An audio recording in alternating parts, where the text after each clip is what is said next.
Bertemu kembali bersama saya Zawazi Yusof, rentasan berita edisi 1364 dan antara paparan utama. Pemimpin Bersatu dakwa diburu SPRM kerana kerajaan goyah. Sifat nelang, PAS dan Bersatu hilang ke mana? Siapa sebenarnya terang-terangan menipu Melayu?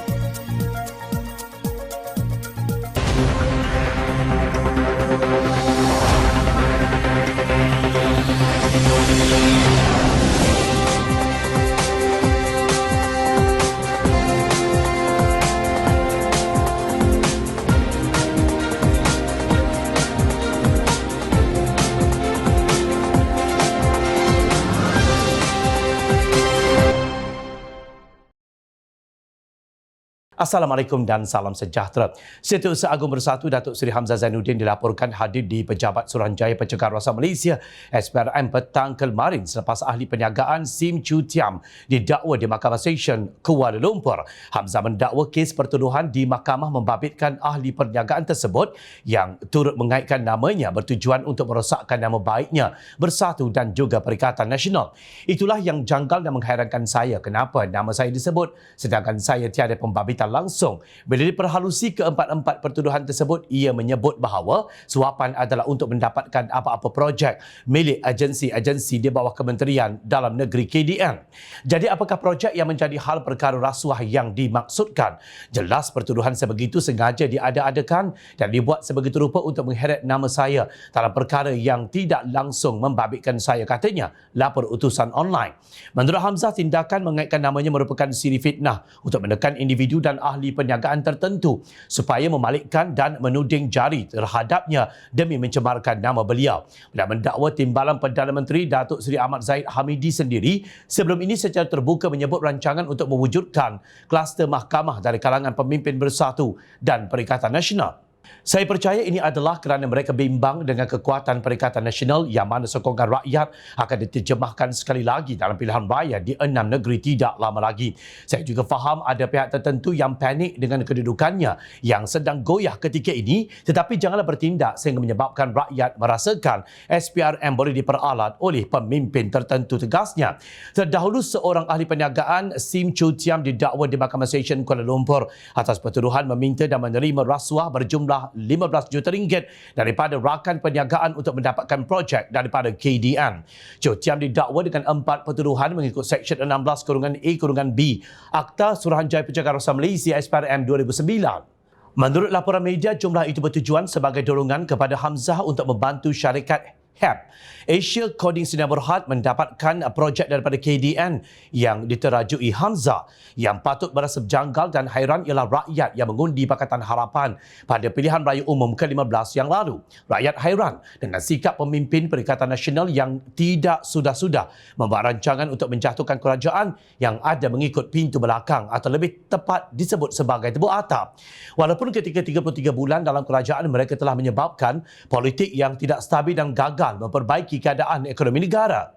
COVID-19 digunakan sebagai alasan untuk mengisytiharkan darurat walaupun tahu tindakan tersebut akan menjadikan kedudukan ekonomi negara semakin teruk. Selepas keputusan pilihan raya umum ke-15, Perikatan Nasional cuba mencuri 10 ahli Parlimen UMNO BN untuk menyokong Presiden Bersatu Tan Sri Mahyadi Mak Yassin sebagai Perdana Menteri Malaysia yang ke-10.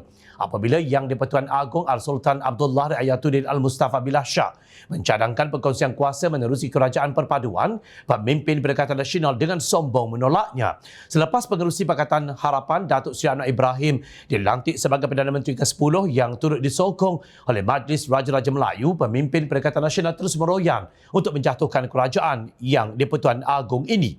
Sedang Yang di-Pertuan Agong amat menyokong konsep Malaysia Madani dan bertitah agar tidak berlaku lagi rampasan kuasa semasa pemerintahan Baginda.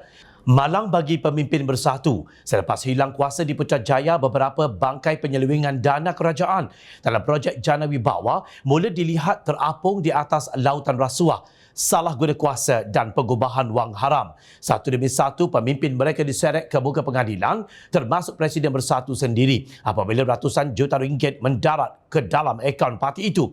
Kononnya dana politik. Justru siapa yang panik dan yang kedudukannya goyah?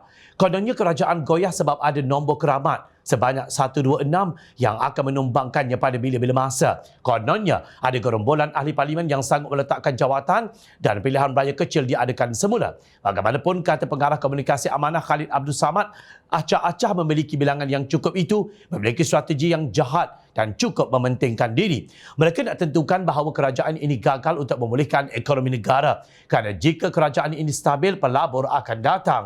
Projek-projek akan dijalankan. Bila ini berlaku, keadaan ekonomi akan pulih, akan ada pekerjaan, akan ada pendapatan. Hutang negara boleh ditangani. Orang akan nampak kerajaan perpaduan ini bagus. Untuk halang itu supaya kerajaan ini dilihat sebagai gagal, mereka beratip kerajaan ini akan jatuh. Ini untuk menakutkan pelabur, ujarnya. Khalid berkata demikian dalam program Jom Channel siri 188. Geng meratip kerajaan perpaduan akan jatuh. Apa kamu nak sebenarnya malam Rabu?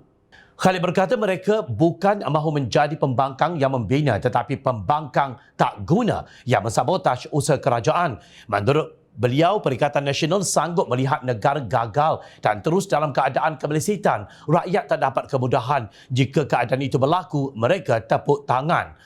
Dia sanggup negara gagal.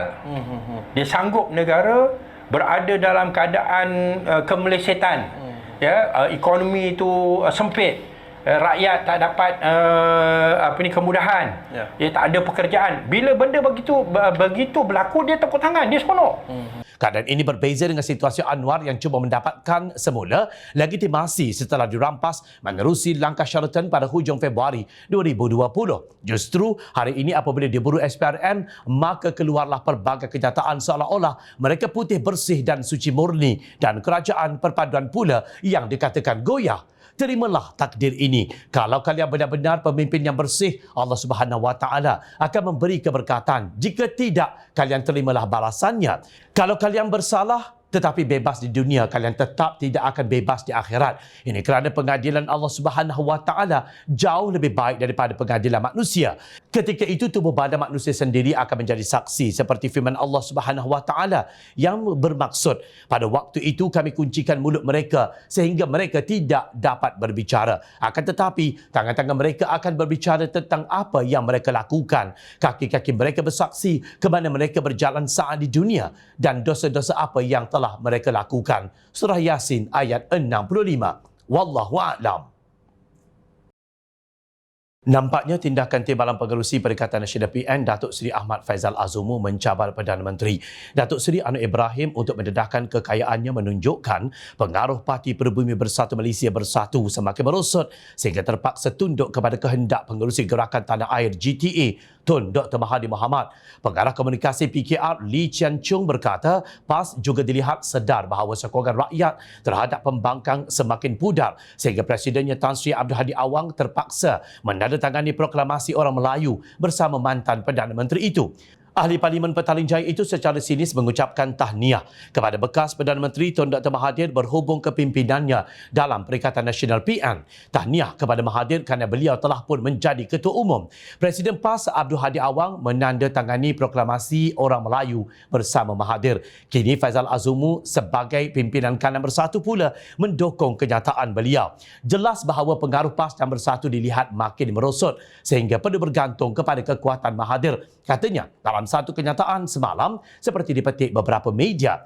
Pemimpin PKR itu mengulas tindakan beberapa pemimpin PAS menandatangani proklamasi orang Melayu yang digerakkan Mahathir. Mahathir dan Anwar kini kembali bertelagah berhubung dakwaan isu aset walaupun sama dikemukakan masih belum selesai di mahkamah. Mahathir meminta Anwar mengisytiharkan hartanya ketika berkhidmat sebagai Timbalan Perdana Menteri dari tahun 1993 hingga 1998 dengan mendakwa Anwar adalah antara pemimpin terdahulu yang dituduh kronisma.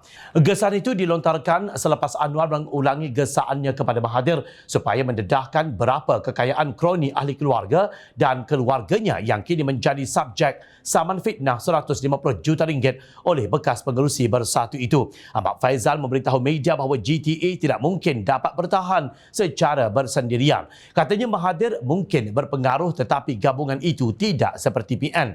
Dengan jumlah parti Melayu sekarang adalah lumrah pengundi Melayu menuntut satu kuasa yang menyatukan semua parti Melayu.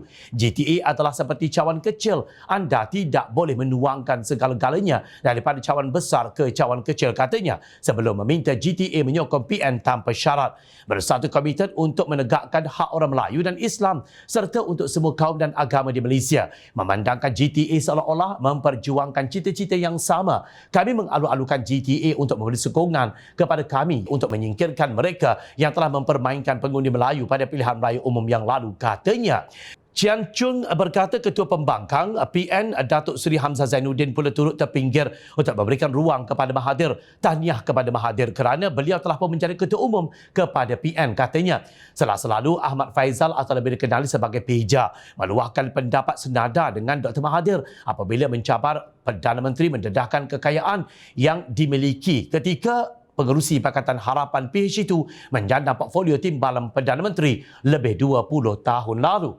Ahmad Faizal yang juga timbalan Presiden Bersatu memaklumkan kononnya Anwar seharusnya tidak sewenang-wenangnya menuding jari kepada Tun Dr. Mahathir apabila beliau sendiri tidak berani menunjukkan kemewahan dimiliki, termasuk perbelanjaan besar ketika berpolitik. Kelakar. Agaknya Faizal terlupa atau buat-buat lupa. Cabaran tersebut tidak perlu dilayan kerana Anwar pernah membuat pengisytiharan harta pada 9 November tahun lalu. Barang diingat, PKR sentiasa telus malah mewajibkan semua calon pilihan raya umum ke-15 PRU15 tahun lalu untuk mengisytiharkan harta sebelum diangkat sebagai calon. Malangnya, walaupun Bersatu dan PAS seringkali kononnya melabelkan diri mereka sebagai blok bersih beramanah, langkah membina budaya politik yang sihat dan telus ini tidak diamalkan.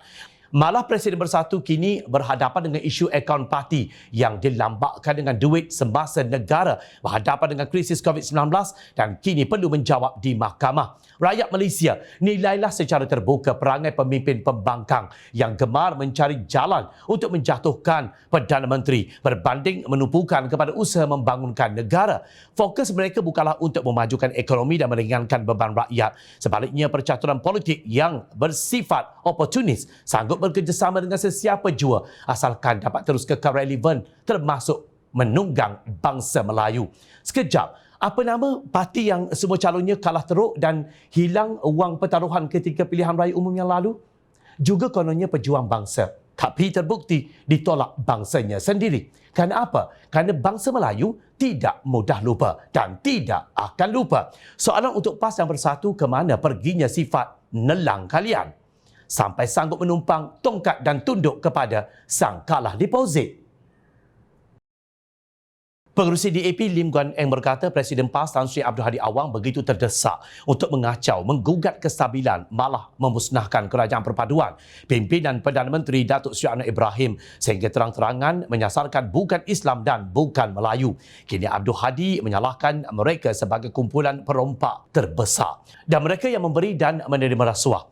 Ini adalah karut apabila rasuah tidak mengenal warna kulit dan masalah negara yang dihadapi oleh semua masyarakat etnik. Abdul Hadi mendedahkan PAS sanggup mengejar kuasa dalam apa cara sekalipun dengan mengeksploitasi taktik ekstremis dan perkauman untuk menyasarkan bukan Islam dan bukan Melayu sebagai ancaman kepada orang Melayu dengan pembohongan dan tuduhan tidak berasas untuk menyokong gesaannya supaya orang Melayu bersatu untuk menghalang orang Melayu daripada ditipu secara terbuka. Ini bukan kali pertama Abdul Hadi tidak berhenti-henti memilih bukan Islam dan bukan Melayu untuk semua masalah yang dihadapi oleh orang Melayu, katanya dalam satu kenyataan. Guan Eng berkata perbuatan Abdul Hadi itu keterlaluan, tidak bertanggungjawab dan pembohongan yang berulang-ulang. Bagaimana orang Islam hilang kuasa sedangkan semua jawatan penting dalam negara dipegang oleh orang Melayu atau orang Islam? Soalnya, beliau menjelaskan dalam kabinet yang diterajui Anwar, dianggotai 28 orang, hanya ada 9 orang menteri yang bukan Islam. Malah kata Guan Eng, dalam kalangan 148 ahli Parlimen Kerajaan Perpaduan, 77 ahli Parlimen Kerajaan adalah beragama Islam, iaitu lebih ramai daripada 72 ahli Parlimen Islam dalam Perikatan Nasional. Beliau juga membangkitkan kenyataan Abdul Hadi pada tahun lalu yang mendakwa majoriti rasuah adalah bukan Islam dan bukan Bumiputera. Bagi Abdul Hadi mengulangi pembohongannya bahawa orang bukan Islam harus dipersalahkan kerana menjadi punca rasuah di Malaysia dan kini memburukkannya lagi dengan mendakwa bahawa orang bukan Islam dan bukan Melayu adalah perompak terbesar, menunjukkan bahawa dia dan PAS adalah seorang yang jelas sekali serta mendatangkan bahaya kepada wawasan Malaysia yang dimiliki semua. Dalam cerita-cerita palsu Abdul Hadi untuk menyatukan orang Melayu di bawahnya, Hadi telah menunjukkan dirinya bersedia untuk mengkhianati dan mengorbankan hak asasi perlembagaan orang bukan Islam dan bukan Melayu. Sasaran bersiri Abdul Hadi Awang terhadap bukan Islam dan bukan Melayu adalah provokasi berbahaya untuk mengganggu, menggugat dan memusnahkan kerajaan perpaduan yang tidak boleh diabaikan begitu sahaja tanpa sebarang tindak balas bidas Guan Eng. Ahli Parlimen Bagan itu menyelar perbuatan Abdul Hadi itu yang merampas hak asasi bukan Islam dan bukan Melayu seperti yang termaktub dalam Perlembagaan Persekutuan dan mesti diambil tindakan untuk menghalangnya.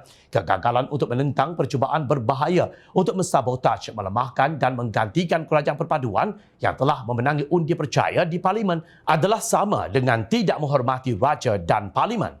Atas sebab ini, rakyat Malaysia terus membuat laporan polis terhadap Hadi untuk menghentikan politik pecah belah, ekstremis dan perkauman yang akan mengancam perpaduan dan integrasi nasional, tegasnya. Abdul Hadi Awang dalam tulisan bersirinya menuduh DAP menentang syariat Islam yang menjadi hak penganut Islam dalam Perlembagaan Persekutuan. Seterusnya mendedahkan strategi politik mereka yang mahu menguasai negara dengan memancing Melayu menjadi alat sementara waktu sebagai Perdana Menteri, Menteri-Menteri Kabinet, Menteri Besar dan Ahli Majlis Kerajaan Negeri, Datuk Bandar dan lain-lain bagi memancing kuasa.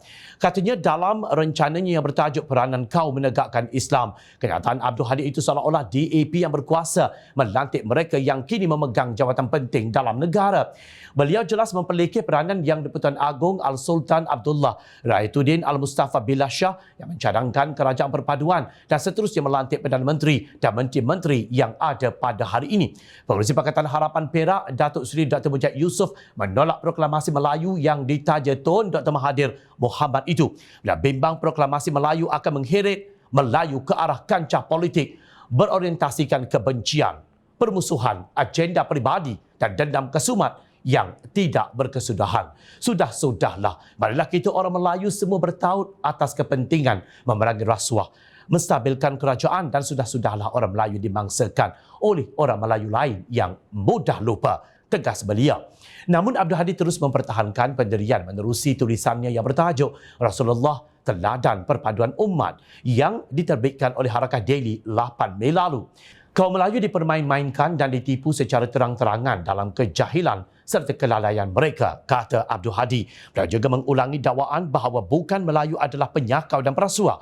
Media membawa suara syaitan, manakala orang Melayu pula mundur. Pada masa yang sama, mereka itu bersekongkol dengan kalangan yang nyata bukan Islam dan bukan Melayu yang paling besar dan banyak penyakaunya. Paling ramai yang kaya raya menjadi penyumbang dan penerima rasuah. Bahkan turut bersamanya kalangan yang ekstrim politiknya terhadap Islam dan juga Melayu. Kalangan media yang membawa suara syaitan. Umat Islam Melayu yang mundur wajib bersatu dengan kembali semula kepada Islam. Semua bangsa yang menganut Islam paling layak memimpin dunia. Demikian kata Hadi. Justru bukan hanya Guan Eng yang tersinggung dengan dakwaan Abdul Hadi yang bersifat bigot itu.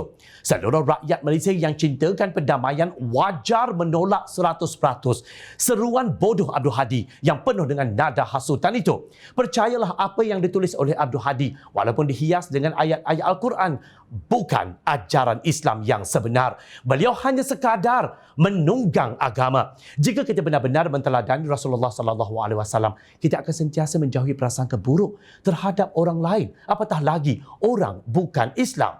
Fikir dengan tenang siapa sebenarnya yang menipu Melayu dan membiarkan mereka dibelenggu kejahilan itu. Hairan bagaimana mereka boleh tidur lena bersama dengan kesumat yang tidak berkesudahan. Ingat, rakyat sentiasa memerhati. Teruskan bersama kami di Jom Channel untuk mendapatkan berita politik tanah air. Saya Zawaz Yusof. Terima kasih untuk perhatian yang anda berikan. Assalamualaikum. Salam sejahtera. Kita jumpa lagi.